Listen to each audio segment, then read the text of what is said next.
Bonsoir à tous et voilà, nouvelle vidéo là, c'est pour le contrôle de physique là de demain.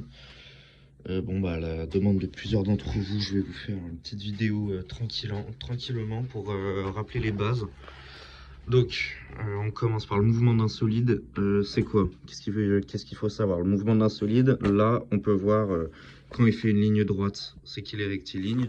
Quand il tourne, il est circulaire. Et quand il fait des trucs chelous comme ça, il est curviligne, on dit. Ensuite, là, on peut voir, par exemple, le premier mouvement, on voit qu'entre chaque point, il se sépare de plus en plus, donc il est accéléré. Ensuite, là, en dessous, entre les deux, on voit que c'est toujours la même distance. Donc, c'est un mouvement rectiligne simple. Et ensuite, on voit, il ralentit. Donc, c'est un mouvement rectiligne ralenti. C'est ce qu'il faut se rappeler, honnêtement. Si vous savez ça, vous savez décrire un mouvement. Donc, tranquille. Ensuite, il faut pouvoir calculer les vitesses moyennes, donc des points. Il y a vitesse moyenne, c'est égal à D sur delta T, ça veut dire D sur T2 moins T1.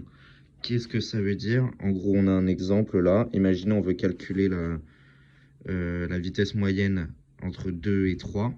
Ok, ce qu'on fait, c'est que on regarde, on regarde la distance. Distance, c'est 1,2 cm. Et le temps, c'est 40 millisecondes, parce que entre chaque image, on sait que c'est 40 millisecondes. Bon, là, ils disent T2 moins T1. Du coup, si on fait T2 moins T1, ça reviendrait à faire 0,012 moins 0,08. Parce que là, si vous avez bien compris, entre 1, on est à 0,4, 0,8, et ensuite 0,12.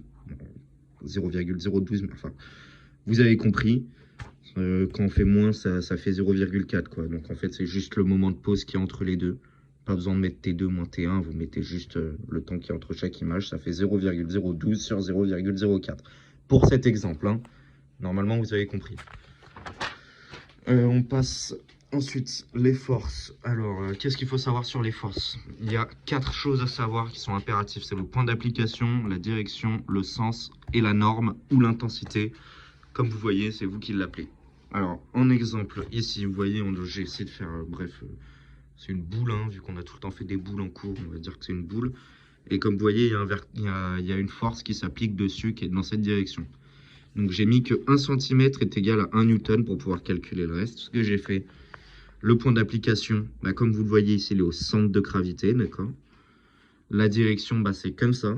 C'est comme ça qu'on la note, hein. Vous voyez, c'est la même, hein, c'est censé être la même direction. Le prof, il avait dit que peut-être fallait mettre en pointillé comme ça, soit à l'horizontale, soit à la verticale. Là, je l'ai mis. Je sais pas s'il faut le faire. Je sais pas si on est obligé de le faire. C'est vous qui voyez. Ensuite, le sens, en fait, on fait pareil que pour la direction, mais on rajoute la flèche. Et puis la norme, on a dit 2 cm est égal à 1 Newton. Donc 2 cm, je fais 2 fois 1. La norme, 2 Newton. Voilà, on a compris. Ensuite, les différents types de forces, j'espère vous en rappeler. Là, qu'est-ce qui se passe? Là, on a le vecteur poids. Enfin, la force poids. Le poids, tout court, hein. Alors, le poids, tout le temps, ça s'applique au centre de gravité. Et c'est à la verticale vers le bas, hein. Faut pas oublier ça, hein. Honnêtement, si vous savez pas ça, jusqu'à maintenant, c'est que...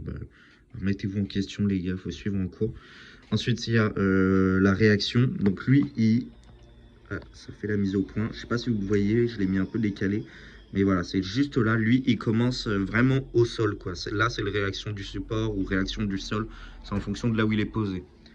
Ensuite, ce qu'il faut se rappeler, il y a quoi d'autre? Il y a aussi les frottements. Alors oui, il y en a un aussi, les frottements des fluides. Alors attendez, je sais plus où il est, lui. Mais normalement, voilà, il est là. Le frottement des fluides, c'est cette formule. Si jamais on l'a pendant le contrôle, c'est que vraiment, c'est un gros bâtard, le prof. Et si on l'a, je pense qu'il nous mettra la formule parce que je pense pas que ce soit un gros bâtard, le prof. Mais bon, voilà. Ensuite, ce qu'il faut se rappeler, c'est les frottements. Ici, comme vous voyez, on a le poids, donc, hein, qui part du centre de gravité. Ensuite, on a la réaction du support, enfin du sol, hein, voilà, qui part comme ça. Et on a les frottements ici qui vont dans cette direction.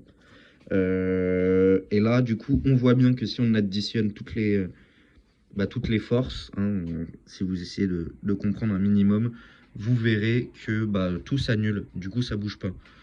Alors, il y a les frottements et il y en a un dernier, c'est les tensions. N'oubliez pas, c'est un peu... Il ressemble aux frottements, mais c'est pas les frottements. Là, c'est pareil. On voit le vecteur point qui commence par le centre de gravité. Ensuite, là, il y a la flèche qui commence au niveau du support, ici, qui est la réaction du support. Et puis, ici, il y a la tension. La tension, elle suit le câble. Tu dis la tension du fil. Si c'est un câble, la tension du câble. C'est, je sais pas. Vous avez compris, quoi. Vous avez compris, en tout cas, j'espère. Les différents types d'énergie. Alors, les énergies cinétiques. Alors, énergie cinétique, on aura le résultat en joules déjà. C'est quoi la formule? C'est 1/2 fois la masse en kilogrammes fois la vitesse en mètres secondes. Ok. Ça, faut s'en rappeler. Normalement, faut s'en rappeler. Moi, je vous conseille de les noter dans vos calculettes à un endroit si vous pouvez. À un moment, honnêtement, faites ça pour ceux qui pensent qu'ils auront du mal. Donc, faut pas oublier le 1/2, la masse impérativement en kilogrammes et la vitesse impérativement en mètres secondes. Sinon, c'est pas cool pour vous, quoi. Et qu'est-ce que c'est l'énergie cinétique? C'est l'énergie due au mouvement. C'est rien de plus compliqué. Ensuite, on a l'énergie potentielle. Donc l'énergie potentielle, il y en a plusieurs. Il y a EPE, mais EPE c'est un truc chiant. Nous, on va se baser surtout sur EPP, ça veut dire énergie potentielle de pesanteur. Donc qu'est-ce que c'est? En gros, c'est l'énergie que, par exemple, ma règle, là, vous voyez, elle est posée sur ma table. C'est quelle énergie a la règle, genre, pour qu'elle tombe de cette hauteur à par terre. Quelle énergie est-ce qu'elle a en elle pour faire ça? Du coup, en gros, ce qu'il faut faire, c'est la masse en kilogrammes fois la gravité. La gravité, c'est 9,81. Je ne sais pas si vous vous souvenez de ça. Personnellement, moi, je connais par cœur. La gravité, c'est 9,81 newtons par kilogramme. Normalement, il nous le donne. Le prof va nous le donner. Des fois, le prof, il va sûrement mettre 10 s'il arrondit.